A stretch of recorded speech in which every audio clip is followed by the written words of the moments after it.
Hi, my name is Cindy Rang with the Fabric Patch in Ephrata, Washington, and we are working through our Celebrate the Seasons panel quilts, and today we're going to do February's Be Mine.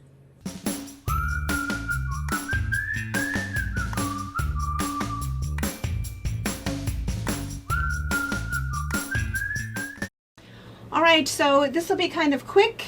This is our third one. We did the Welcome Home, I think was what it said in the center, and then we did Chill is in the Air last time. And this one, if you've not yet purchased your panels, I think they're still available on our website, and maybe even your local quilt shop has them, but Hoffman has done these. They are a digital panel. You'll see the one behind me here, but there's one for every month, which is kind of nice. They finish at about a 30 by 36, at least in the way that we're doing it. You could do all kinds of things with them, but we thought it was kind of fun just to have a really neat wall hanging that you can change out each month. And what's really nice about the way that they printed this is that you have your panel and then you have this coordinating piece. This coordinating piece can be used however you'd like. It could be part of your border if you'd like to do that, or you can use it as your backing. For the one that we're doing today, we are going to use it as our backing, but you can change things up however you'd like. So what we're going to start with is we're going to start by cutting this down. And the directions for cutting it down, it is on your printed pattern. It's available as a free download below. If you need to see me doing that, if you look in both the first one and the second one, I show you in detail how we trim that up. But basically what we do is we're going to cut where the backing meets the panel. We're going to cut that off. And this is our design wall. If you've not seen us use this before, this is a flannel grid. This is a perfect 2-inch square. We put it on a piece of foam core backing. You can hang it on your wall, do whatever, but it's flannel and everything sticks to it. You can also put a pin in it. We do have a video that maybe we can link that'll show you how to make your own portable design wall. After we've cut that off, you're going to trim this down to, let me make sure, I think it's 22.5 wide by 26.5 long. It's just the magic number that we kind of picked, and the way that we picked that was in going about 1.5 inches past the design. That's about what it ends up being.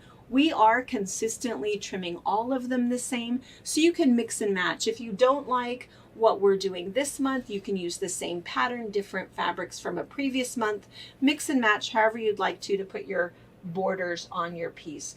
So when I trim this down to my 22.5 wide, all I'm taking off is a smidge on one side and my salvage essentially on the other side. That's all that's left for my 22.5.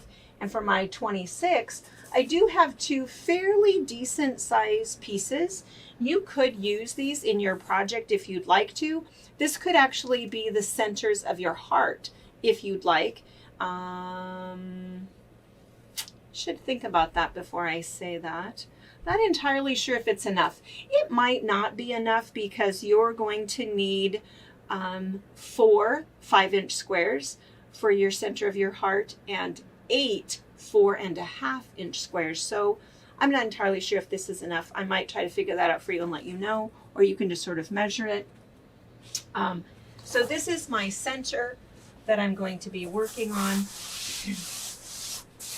I picked a few fabrics that I wanted to use, and I'm going to show you what I picked. I want to show you first of all that if you pick a red, this is really a very clear red, so you can find all kinds of reds that will work if that's what you'd like. I thought I was going to like a red because I like the words, which is in red, but I decided not to use this one. I did pick 2 pieces from the Modern Love line, which is currently still available. We'll link that below for you. But what I really liked is I loved this bright pink. It says love all over it. And I really liked this fuchsia that also says love all over. I don't know, I was just all kinds of feeling the love picking these out. So I liked these 2, and then I kind of wanted to add a purple. I thought that the purple would be sort of unpredictable, so that was what I picked for my heart. Because what we're actually going to do is we're going to make 4 great big huge hearts, and those are going to go in the corner. So what we are going to do is we are going to do a mixed border with heart, with pieced cornerstones is what we're going to end up doing. And so my hearts were purple. And this is where I'm thinking that possibly, if you think that's a little too jarring for you, possibly you have enough of this pink, or you could pick a paler pink to be your heart, whatever you prefer. I picked this purple. This purple I think is called Bliss. The one that I picked is called Amethyst, but there is a paler one, and let me just show you the difference. And it is called Iris, so you can kind of see the difference. Choosing the colors is probably the most difficult thing that you'll do. The piecing itself is super simple. So let's go ahead and get started. The notions that we're going to use for our project is, of course, our mat. We have our long ruler. I'm going to use a small square up ruler, my rotary cutter. I am going to use a binder clip, and then my two favorite pins that I use all the time for marking on fabric is my friction marker, and for marking on my ruler is my wet erase marker. The first thing I'm going to do is I'm going to cut my strips. I'll be cutting my pink strip carefully so that my love is straight up and down. And I'm going to show you how to do that. This strip is going to be on either sides, and this strip is going to be 3 1/4, whereas this one is going to be 3 inches. All right, I just want to show you how to cut your directional fabric. And it's important that we cut our borders first before we cut our other pieces that we're going to use to piece our blocks. So remember, we've already cut our center panel to 22.5 wide by 26 long.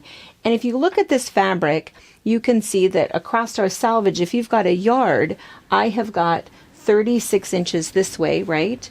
And because I have my from selvage to selvage, I have 42 inches that way.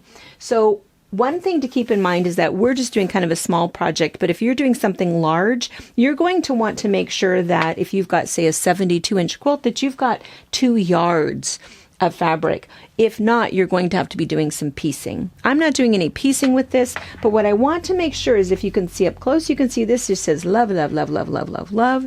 And even though it's going to be a little off, on my pieced blocks, I really want my borders, I just want to be able to read the word. And mostly just so I can show you. I'm going to tell you just straight up, it doesn't matter that much to me. But, so what I've done is I've cut off my selvage, and then what I'm going to do is I'm going to come over and I'm going to measure my strip, and we are doing 3-inch strips. Now I'm actually on the wrong side to cut this, so I'm going to line this up. I'm actually going to go over on the other side because, of course, I'm right-handed, and I'm going to cut that. All right, so what I have now are my 2 side, whoopsie.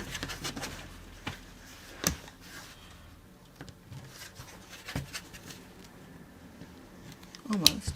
What I have now are my 2 side borders that are my 3 inches.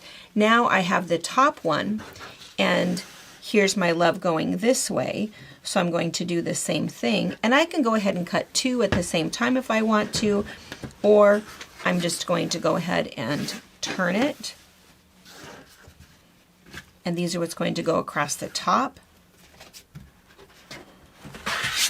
So I'm going to line that up.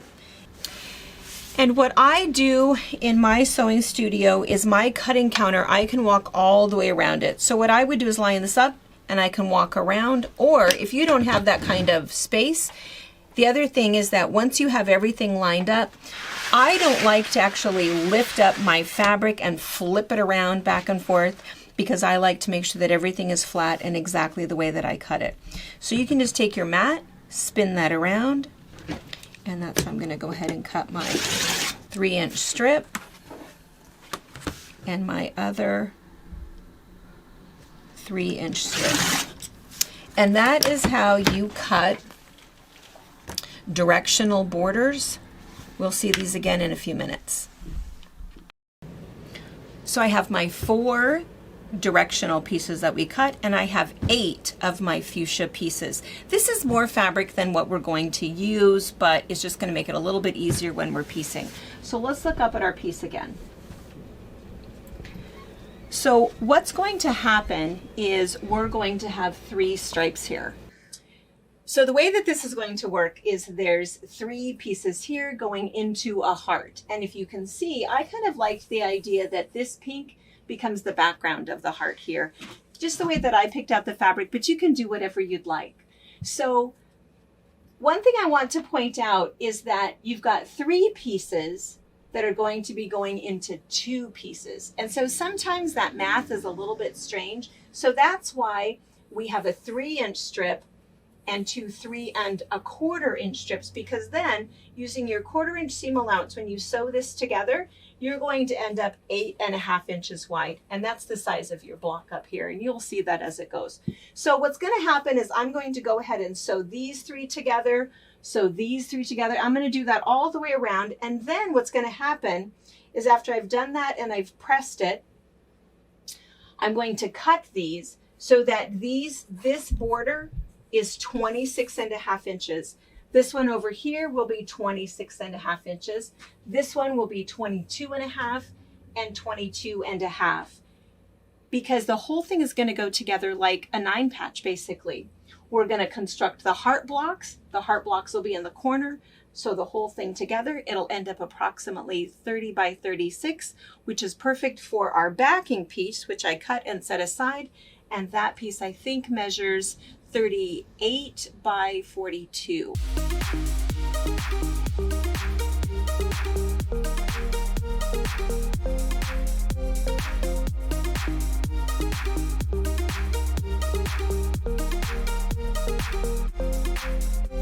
First, let me show you how to make these heart blocks.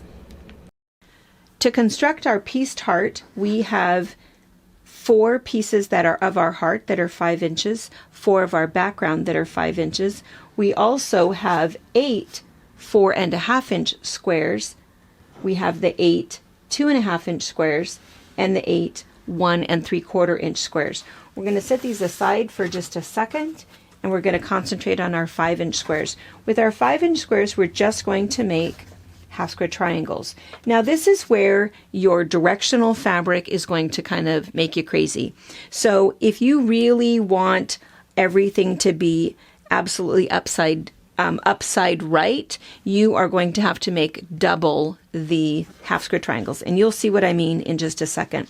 I'm not going to worry about it because I know that after I add quilting and texture, no one's really going to notice that. And I did cut my borders to be right side up, or upside right. I'm not sure what that term is. And so I'm not going to worry about the backgrounds of my heart. You have enough fabric to fuss with that as much as you'd like. I'm just going to put those right sides together, and I'm going to draw my line. And you can use your quick quarter ruler if you have one of those, which is kind of nice, or you can just go ahead and use your straight edge. Draw your line with a fabric appropriate marker. I do like my friction marker. And then I'm going to go to the sewing machine and I'm going to sew 1/4 inch on this side and 1/4 inch on this side. Okay, so I have sewn 1/4 inch on both sides. I don't know if you can see because I used kind of a light thread. And then I'm just going to cut right on the line. And it's important for you to know that the way that we're doing our half square triangles is different from the way that we're going to do the tops of our hearts. So on this particular one, we're cutting on the line that we just made. That is going to yield us 2 half square triangles. And this is what I want to show you, is that when we make our heart, the apex of the heart, this one you can see our love is perfect, everything is great, but this one, our love is not so great. So we're going to turn this here and see what's happening. Now, I'm just going to tell you straight up, that's not going to bother me at all, and all of my hearts are going to look like that. If that's going to bother you, then what you have to do is you have to do a 1/4 turn, and you have to make 4 more half square triangles. All that means is you're going to have some extra pieces, which isn't a horrible deal. It's all up to you. I'm going to press these, and then we're going to square these up. Okay, I'm going to square these up to 4.5, and I'm going to use my little square up ruler. I think this is a 6.5 inch ruler. And my best trick for squaring things up is to actually mark the ruler so I don't get lost. I know that these need to be 4.5, and I'm going to measure from my edge over here. And of course I can count and I can see where 4.5 is on this ruler, but I don't know what happens between here and cutting. I get a little bit confused. So I'm just going to take my wet erase marker, and it's important that it's a wet erase marker because then when I'm done I can just take just a wet paper towel or a finger and I can take that mark off, and it's not going to come off onto my fabric or onto anything else. So it is not appropriate for fabric, but it's great for rulers. So I'm just going to measure over my 4.5, and I'm just going to make just a tiny little mark so that I can go 1, 2, 3, 4.5. I'm going to come over here to the center, 4.5. So that way when I look at my ruler, I have my little reference marks already set for me. And what's nice about that is that then when I'm going to cut, I can still go ahead and count my 1, 2, 3, 4 and double check, but I really don't need to because I have my nice little reference. Now, what's going to happen when we started with our 5-inch squares, that's going to yield us 2 4.5-inch half square triangles, but I always like to just double check everything, trim off anything that's a little bit of a wow at the end there, and trim off my little dog ears. So I just have a tiny little shard all the way around that I'm going to trim off just to make these nice and clean. So I'm going to do both of these really quickly.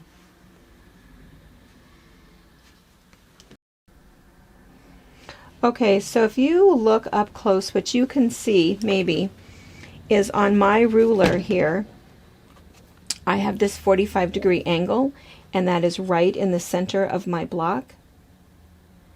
And you can see which lines I've indicated. I have a tiny little bit of purple there, tiny little bit of purple, little bit of pink at the edge, little bit of pink right there, and that's pretty ideal. All I'm doing is I'm just going to trim that up and clean that up. So I'm going to put pressure, and I'm going to cut these two sides first. Then I'm going to turn this around where I have my clean edge, line that back up. And again, I don't have to get confused and accidentally trim this down to 4 inches because I have my mark that's showing me that that's my clean edge. That's my clean edge, and I'm going to trim off those. And again, you can see I'm not trimming off very much. You might not think that that's necessary, and you don't have to, but it's really just the difference of having that nice, crisp, finished, accurate block. And that's how I've squared up both of my half square triangles. All right, after you have the bottoms of your hearts done, we're going to go ahead and do the tops, and we're going to take our 4.5-inch squares, and this is where our 2.5-inch squares and our 1 3/4-inch squares come in. What's going to happen essentially is one is going to go here. We're going to draw the line. So on that line, not 1/4 of an inch from it, we're going to take the 1 3/4, I'm sorry. Do the same thing, so on that line, and we're going to have these in all of our corners here. Now what I want to talk to you about is, again, if you're just doing some sort of a really cool pink here, just go to town and life is good. If you have chosen a directional fabric, I just want to mention that what you would do is you would test it. Open that up and see if, oh yeah, the love is going up. You want the love to go this way. Just keep doing a 1/4 turn until you find it the way that you like it. I've done that, and I have pressed these so that I know how they're going to go. They're going to go like that, and so I can kind of test them.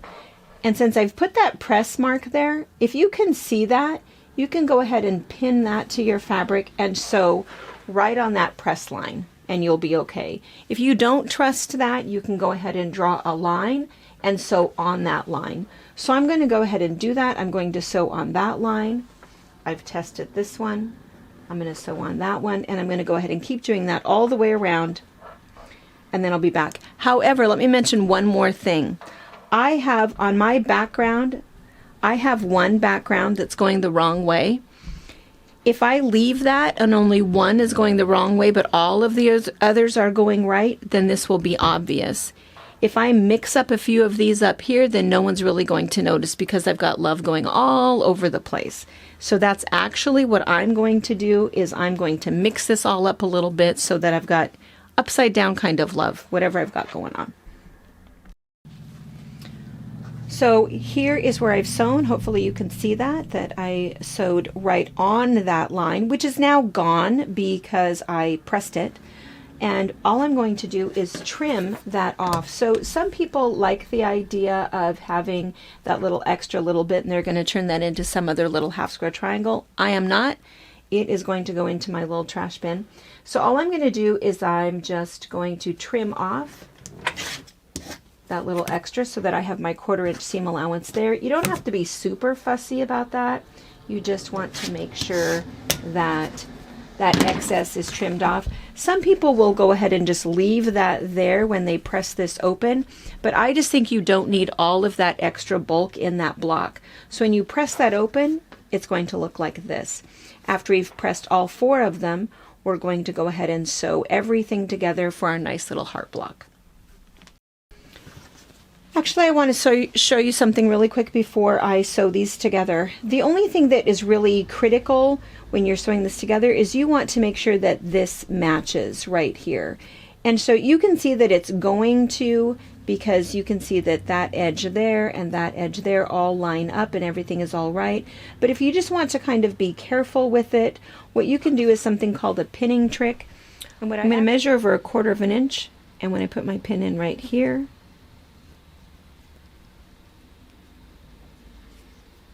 so that it comes out right through that seam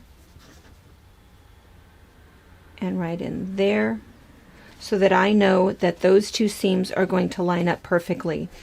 But what's really nice is if you happen to have a binder clip, because what a binder clip will do is you can go ahead and do that pinning trick, get everything exactly where you want it, and then put your binder clip on, and it's going to go right up next to that pin.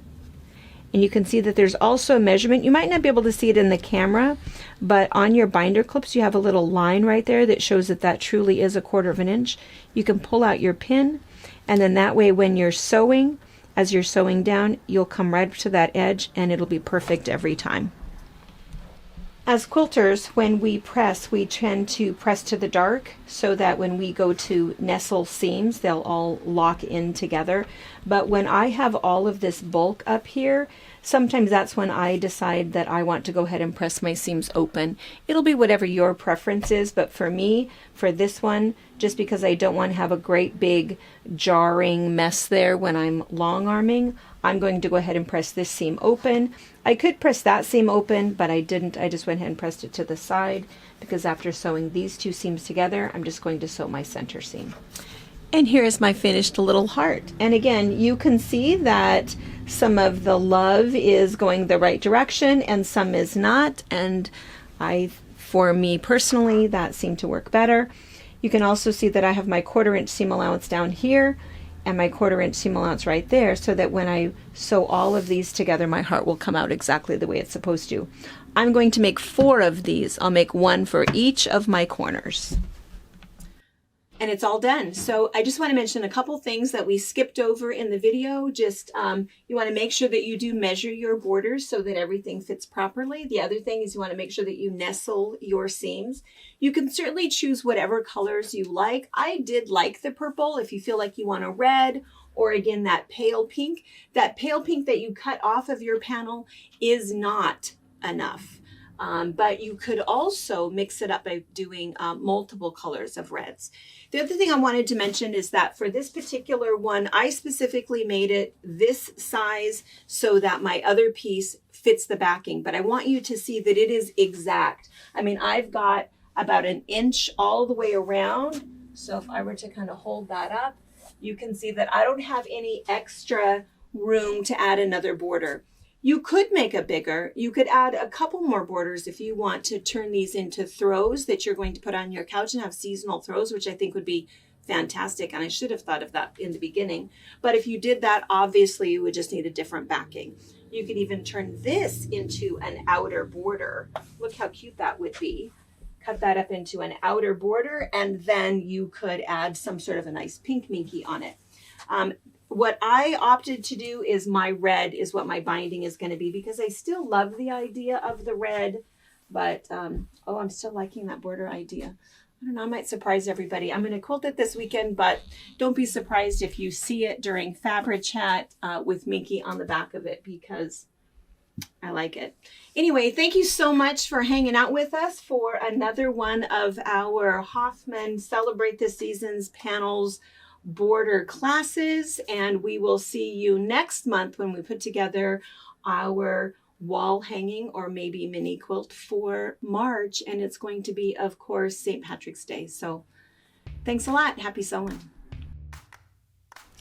Thank you for watching our video. We invite you to leave a comment, hit the like button, or better yet, subscribe to our channel so you never miss an episode. You can also visit our Instagram, Twitter, Facebook, or Pinterest pages, or find all of those things and our online store at fabricpatch.net.